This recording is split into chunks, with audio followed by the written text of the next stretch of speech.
Welcome to the real Earth world. I guess this is closer to how I remember it. Welcome back, everyone. It's Charlie. This will be my full Rick and Morty Season 8, Episode 6 video. There were a whole bunch of Easter eggs and references, so we'll break it all down. The episode title was The Curicksous Case of Bethjamin Button, a reference to the Brad Pitt movie, The Curious Case of Benjamin Button. During that movie, his character has a condition where he's born extremely old and his body ages in reverse as he gets older. As in the episode, both the Beths make themselves younger and make Rick older briefly.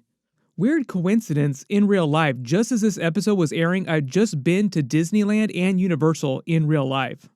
The cold open starts with a montage of both Beth and Space Beth's days being complete hell, woken up in the middle of the night from their sleep to fix problems at their different jobs. Beth is a horse doctor. It's been a little while since they've actually shown the horse hospital, but they reference Beth's love for horses all the time throughout the series.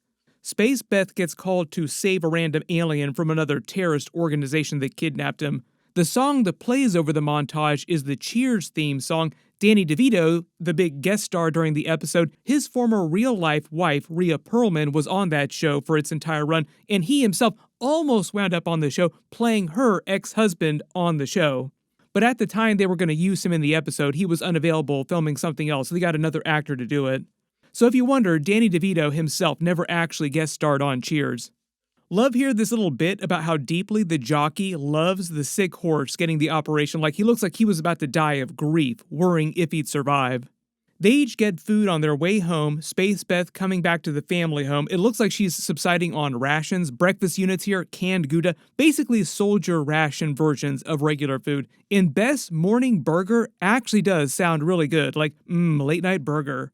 They merge the split screen of the two of them as they both arrive home at the same time. Rick then running out decided to take the family to a theme park called Earth World, which is basically like the show's version of the Itchy and Scratchy Land Simpsons episode, which itself was meant to be a parody of Disneyland and a bunch of Westworld. There are a lot of different metaphors to theme parks gone amok, like Jurassic Park franchise, Jurassic World franchise, all that stuff during the episode. In real life, we're about to get a brand new Jurassic World movie with Scarlett Johansson in a brand new cast. They're kind of soft rebooting, continuing that franchise, but with a new cast of actors. The whole bit with Earth World, though, as Rick explains, is that it's totally unhinged because the person who designed it, called Dog Balls, has no idea how Earth actually works and has never actually been to Earth but loves it. The Dog Balls name also feels like a bit of an Always Sunny reference too. Just because of all of his most recent work, I think the most prominent thing that he gets recognized for is his Always Sunny stuff. But obviously he's been in billions of really big movies, really big TV shows. Like everybody still thinks of him as the Penguin. They literally just did a variety actors on actors where he and Colin Farrell talked about both being versions of the Penguin. The whole bit about the theme park being unhinged because Dog Balls is obsessed with Earth but has never actually been to Earth, so it just looks nothing like you would expect an actual theme park on Earth or Earth things to look like or things that Earth people care about.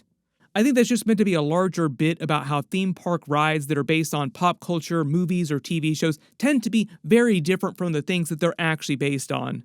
Maybe it's also a joke about Disney adults too. If you don't know what a Disney adult is, or you don't know what that's a reference to, you are in for a treat. Morty's crossbody bag is just a fanny pack joke, like the way that Summer calls it out is basically exactly what it is. It's like a larger fanny pack that's just worn higher on your body. If you've not been to a theme park recently, you will see this everywhere, like people wear these all over the place. They make fun of the fact that both Beths are overworked and underappreciated by the family, like most working mothers are. Jerry has weird poops, noted. Jerry is very open about his issues. But nobody wants to see a Beth's adventure. They make the meta joke about nobody wanting to see a Beth's adventure, Rick breaking the fourth wall again because he knows he's inside a TV show, calling out one of the tropes of Rick and Morty episodes from the past, where you do have episodes that focus on other members of the family besides just Rick and Morty.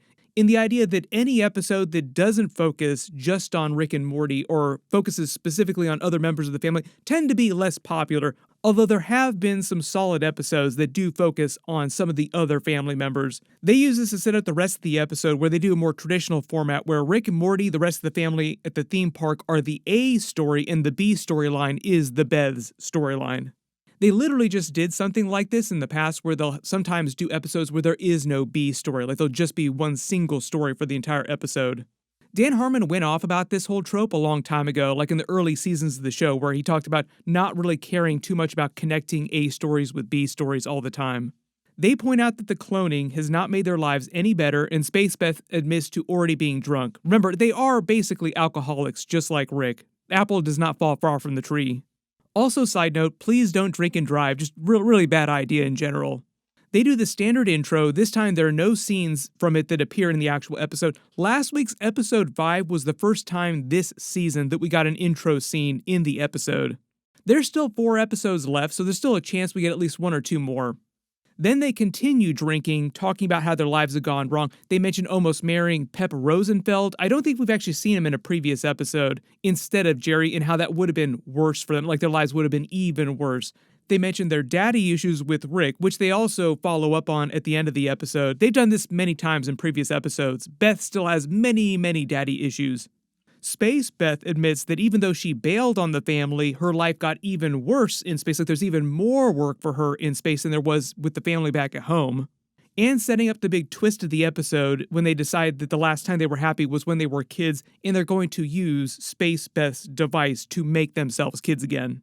She reveals that she basically uses this de-aging machine kind of like a carbonite freezing in the Star Wars universe, implying that she's had up to 10 kid-sized bounties in her ship at once, like 10 kids at the same time. Maybe that's just a joke about moms driving around giant minivans full of kids. The whole line here about the clothes changing size and the technology being indistinguishable from magic is the show's way, like the writer's way of joking about the logic of the plot twist. Like, don't ask too many questions, don't poke holes in it, because it won't make sense. It's supposed to seem like magic. They do this a lot on the show where like the writers will call themselves out for stuff that doesn't totally make sense. Like the fact with the age number on the actual machine here. Like she de-ages Beth 10 years the first time, but here's the thing. She looks like she's Morty age. Like she's meant to be the same age that Beth was when she was killed by Rick Prime in Rick's original universe. But that would mean that the older adult Beth is only 24 years old, and she's actually way older than that, which they confirm later in the episode. So right away, the 10 years thing doesn't make sense at all. But that's why the writers before this had that bit about magic. Like, don't question it too much, don't poke too many holes in it. Her mouth tastes clean because she doesn't have any booze in it anymore. Knuckles working is also a joke about arthritis, so watch out for that, kids. That is a problem in real life. Then they jump to the Rick and Morty A story with them arriving at the theme park, Earth World, and Rick points out that there's no creative consistency at the park because of what he said earlier about the creator, Dog Balls. You could also think of this as like a larger reference to bad shows and bad writers being completely inconsistent creatively. Dan Harmon and the Rick and Morty writers make fun of themselves about stuff like this all the time. Pol Pot is a super deep cut. He was a communist dictator in Cambodia during the 1970s. There's a non-zero chance you'll lose an eye. Rick gets real pissed when he learns that Summer and Morty tried to prepare for their park visit by visiting the website before they arrived. Like, no, there's no surprise, you're spoiling the surprise. But then gets horrified when they actually enter the park and he finds that it's all been sanitized and Disneyfied. So there's a lot of Disneyland jokes going on here. It's mostly Disneyland jokes. If you've not been to Disneyland, this is actually what the entrance, like the main entrance, looks like when you first enter the park through the main gates. Like it's basically like an old-timey looking street with a bunch of knick-knack shops up and down it. Like I said, a lot of the way the episode flows, like how it descends into chaos with the mascots attacking them, is a lot like the Itchy and Scratchy Land episode of The Simpsons, which itself was meant to be a Westworld joke from the Westworld movies, not for the TV show. Rick's whole thing is that he said that the park used to be so bad that it was good, and now it's just plain bad because it's been Disneyfied. He mentions the ride A Small Black Death as a reference to a Small World ride from Disneyland, which is still active. I literally just went on it with my family a couple weeks ago. And the real-life Black Death event, the bubonic plague. There used to be rusty nails everywhere, setting up the rusty nails bit for later in the episode when Jerry steps on one. Herpes family flume sounds like an incest joke. There have been many of those on Rick and Morty in the past. They are wildly unpopular with most audiences. Kind of seems like everybody hates that space baby, which is still alive and out there somewhere. Morty then runs into an alien fangirl who just loves humans and wants to see all the terrible things about him, or that she thinks are terrible, but she just loves because he is human. Back in the Beth's B plot, notice her colored chalk drawings in the background of the fence, fantasizing about decapitating someone. That might be Rick. It could just be a random person too, because there are a lot of references to both of them being super psycho, like finding birds, killing them, then watching each other eat the dead bird, stabbing the hell out of Gene, just ripping him apart. There have been a lot of references to Beth being completely psycho when she was younger in earlier episodes, like the Fruppyland episode in particular. Notice that there's still a horse drawing in the background because she still loves horses. They slowly start the whole descent into madness when she reveals that she found a possum and started to operate on it, like started ripping it up, like she's just covered in its blood. Then they re-age her in the machine to 34 years, confirming that she is 34 years old in present day. Like I said, the logic bit with the 10 years younger, not supposed to make sense. Space Beth has a turn being young, builds the giant fort, complete with a mini fridge full of, I'm gonna say soda maybe? I don't think that that's beer. To her credit, it is a really cool looking fort. Notice inside there's a drawing of Rick and Cran, a drawing of the family house, just like little kid drawings of things that you would expect. She traps the other Beth in the machine, de-ages her again, and then they go on an absolute tear for the rest of the episode. There's also a little joke here where they extend the high-pitched screaming, which I think is just a general joke about little girls having the most ear-splitting frequencies of screams. Like if you've ever heard a little girl scream, it is very, very unpleasant. Back at the park, they revealed the bathroom was an actual ride that Jerry just spent the whole time with his pants around his ankles as he then goes in the bushes. Rick complains about a corporation taking over the theme park, sanitizing it. That's just a general Disney joke, like I said, like Disneyfying the cooler version of the more dangerous theme park. Like, it used to be awesome. He also makes the first of many digs about Apple being a terrible company and iPhone development being stagnant. I think this is Dan Harmon just really, really disliking his iPhone. Steve Jobs dies and we get 10 years of the same iPhone? Rick then learns that Dogballs, the creator, is alive, living in the underground tunnels beneath the park. That's another Disneyland reference. There are actual tunnels that run beneath Disneyland that they use for normal operation, just to like run the park in general. They also made jokes about these during the Itchy and Scratchy Land episode of The Simpsons. They start the bit with all the different theme park mascots that have giant heads, later revealing that they're actual humans who have been mutated with giant heads, like they're living people with actual giant heads. But they're all based on the weirdest mishmash of pop culture actor references. This one seems like David Bowie from Labyrinth, this one with the ponytail seems like Steven Seagal. Summer asks for drugs, which Rick says he did bring, like, oh, I definitely brought them, then makes their heads large so they can get to the tunnels beneath. Jerry makes a continuity reference about Rick destroying his body when he turned him into a trash can. He's modified the family's bodies in many different ways many times in the past, including his own, like, this isn't even Rick's original body. Back at the house, the Beths make an even larger fort, and it seems like they're watching the Challenger explosion on TV. That was actually a big deal in real life back in the day. If you hadn't been born yet or you weren't in primary school yet, like even little kids who would watch TV in the morning in school actually watched the Challenger space shuttle explode on live TV. So like all across America, in the world just in general, you have all these little kids watching a whole bunch of people die in this horrible explosion. Dan Harmon would have been a little kid in school watching this happen. There was actually a lot of legislation that the United States passed about how live TV has to work on a special delay now so that there aren't things like that happen. So like if something really crazy happens, there's enough of a delay that they can actually cut the feed so people don't wind up seeing the crazy thing that eventually winds up happening. Also, that you don't have a situation where you have like a bunch of random little kids all over the United States or the world in general watching people be killed in real time. They try to prank Gene the neighbor, having him sit on their beanbag chair filled with knives and a whole bunch of other stuffs in a big Home Alone kind of parody. With the other joke being here that Gene already knows exactly what's going on with both of them and he's not surprised by anything at all. Like, oh, you're very clearly trying to do something terrible. There are a couple little more canonical bits about Gene that they reveal during this too in the background. Like they reveal he's a huge Twilight stan. He's got all the Twilight books on his dresser. They remind you that he isn't divorced technically, meaning that he's probably been separated from his wife for a long time. And at some point, he tried to kill himself. Back at the park, they reveal that Morty just went on a ride with a girl based on traffic jams. Like all the rides are themed over the most mundane, weird things that you could possibly imagine. This poster in the underground tunnel seems like a Bill Cosby reference. There's a poster of what seemed like Black Swan, Hitler. I can't tell who this guy with the beard is. They make it seem like it's John Legend. This blonde woman is supposed to be Marilyn Monroe. A lot of these people that are also mascots of the month are also featured in the room that are trapped in the cells later in the episode. They meet a Kevin Costner Waterworld mascot. It references the creator as his father, sort of setting up the whole bit where they're all real people, like they're actually organic beings. They reference Guy Fieri, Princess Di, Mr. Rogers, Brett Kavanaugh. They reveal that Dog Balls is now locked in his workshop, literally in chains, forced to create more mascots. You probably detected big celebrity cameo, Danny DeVito, obviously. Claiming that he was trapped down here by the board of directors who found incriminating files of animal smut on his computer. I did think it was kind of funny about how unapologetic he was about his kink, as weird as it is, but when Jerry asked some questions about it, he was really pissed off about the other twists on that. Like, no, not that weird stuff, sicko. People and animals? No, just the animals, sicko. He references the dead zone, which is just an unused portion that's still left in its state from the old park, takes them there with all the problematic rides that Rick had been talking about earlier. Who's Stalking You, Falling Nightmare, Hitler's Mind, Snakes Only, that just like sells little cans full of actual living snakes, Blood Alcohol Simulator, Pain 4D, Workplace Outbreak, Suicide Bridge. It goes way on beyond this, like all over the place. Jerry then steps on a rusty nail, paying off Rick's reference from earlier in the episode, like, where are all the rusty nails?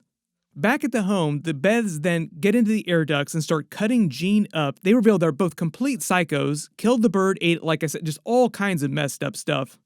They pretty much spend the rest of the episode then battling each other. When the house's defenses kick in, that's because Rick upgraded the house a long time ago, so like it just automatically will defend itself. We haven't heard the voice of the garage in a while though. The voice is meant to be based on his actual wife's voice, which itself has also made fun of him for, like the house itself has referenced, you modeled me after the voice of your dead wife. There's a joke about Gene using Siri, but it being terrible. More Apple jokes just in general, like Dan Harmon, which really hate iPhones and Apple right now. Then they showed that Rick, Jerry, and Summer went on a ride with a bunch of communist and World War II themes. I love that they make it seem like this cow is operating a giant gun turret in its barn. Like, there are a bunch of cows that are operating guns. Maybe this is just some sort of AI slop kind of joke, just because none of it actually makes sense, like none of the facts. Like, the tanks combined with wheat threshers, the facts about how World War II was actually fought. One of the cows even has guns for hands. Rick then reveals that he hacked Gene's 911 system on his phone to his own, setting up the post-credit scene. The reason why he can stop the car mid-ride is because he's also modified his body many times in the past. He portals back home and gets the firemen to leave without reporting what the Beths did by giving them a briefcase of cash, and then starts to heal Gene and fix things. He's able to survive all their different traps because of his altered body. Notice when he clocks them fighting each other below, you can actually see them fighting next to the family's dead bodies buried in the backyard. They've actually done this bit a couple of times now where they bury versions of the family in the backyard. This isn't even the first time it's happened, just because they've jumped realities a couple times at this point.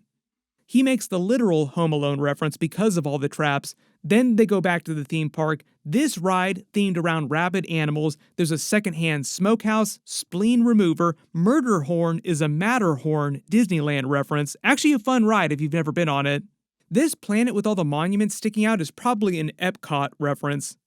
Then he reveals the next big twist of the episode, that the mascots themselves are actually real living beings. One of them is actually a Danny DeVito mascot himself, like super meta, because he's standing right next to Danny DeVito playing the actual creator, and then winds up eating him, like Danny DeVito literally eating himself.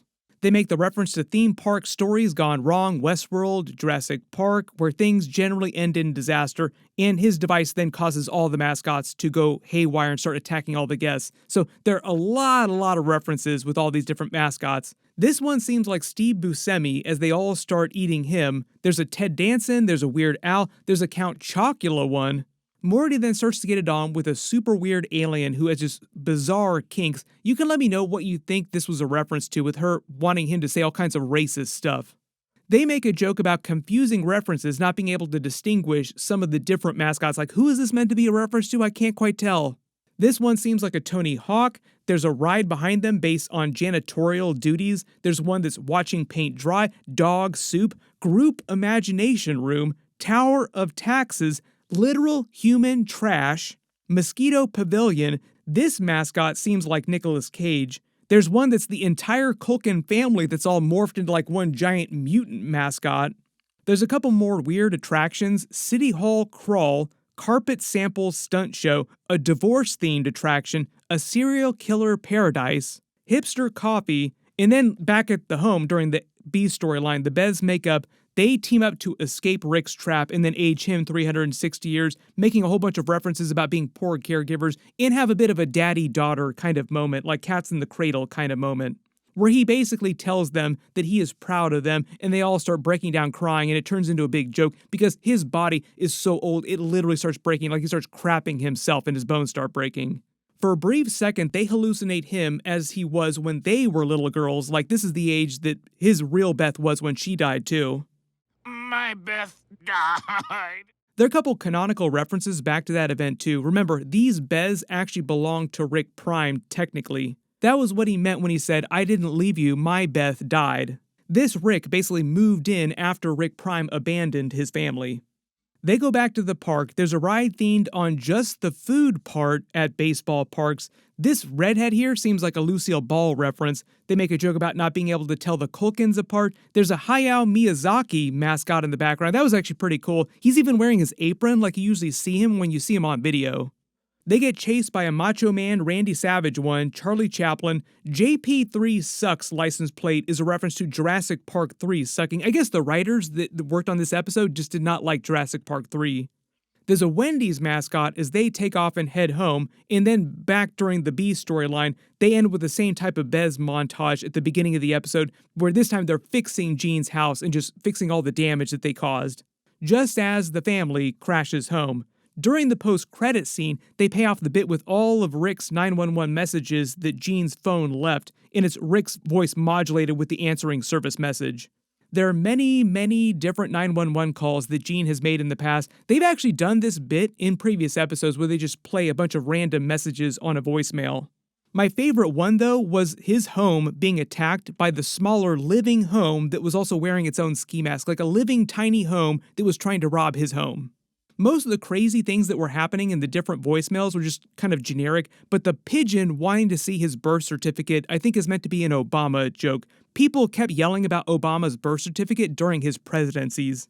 But there were a bunch of Easter eggs and references, so if there are any you spotted that I didn't talk about during the video, just write them below in the comments. Surprised to see Danny DeVito show up on the show. I don't know how they actually got him as a voiceover actor. You always wonder how some of these guest stars wind up on the show.